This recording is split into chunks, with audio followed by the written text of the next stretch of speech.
This is a war that should have never happened. It's a war the Russians tried repeatedly to settle on terms that were very, very beneficial to Ukraine and us. The major thing they wanted was for us to keep NATO out of the Ukraine. The big military contractors want to add new countries to NATO all the time. Why?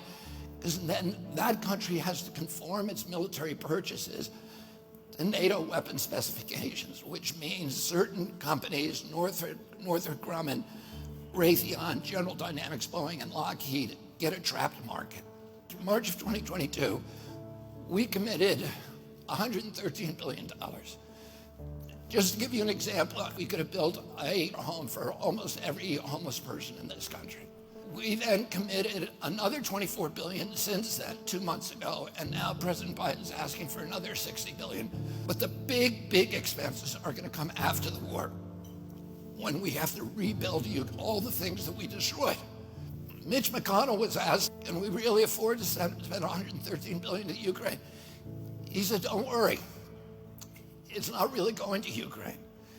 It's going to American defense manufacturers. So he just admitted it's a money laundering scheme.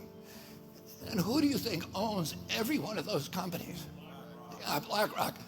So Tim Scott, during the Republican debate, said, don't worry, it's not a gift to Ukraine, it's a loan.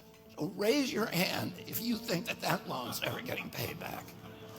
Yeah, of course it's not. So why do they call it a loan? Because if they call it a loan, they can impose loan conditions. And what are the loan conditions that we impose on? Number one, an extreme austerity program, so that if you're poor in Ukraine, you're going to be poor forever. Number two, most important, Ukraine has to put all of its government-owned assets up for sale to multinational corporations, including all of its agricultural land, the biggest single asset in Europe. In Ukraine, there's been 1,000 years of war fought over that land. It's the richest farmland in the world. It's the breadbasket of Europe.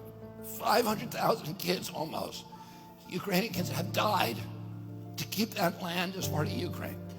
They almost certainly didn't know about this loan condition. They've already sold 30% of it. The buyers were DuPont, Cargill, and Monsanto. Who do you think owns all of those companies? Yeah, BlackRock. And then in December, President Biden gave out the contract to rebuild Ukraine. And who do you think got that contract? BlackRock. So they're doing this right in front of us. They don't even care that we know anymore, because they know that they can get away with it. And how do they know that? Because they have a strategy. And that strategy is an old strategy, which is they keep us at war with each other. They keep us hating on each other. They keep the Republicans and Democrats fighting each other, and black against white, and all these divisions that they sow.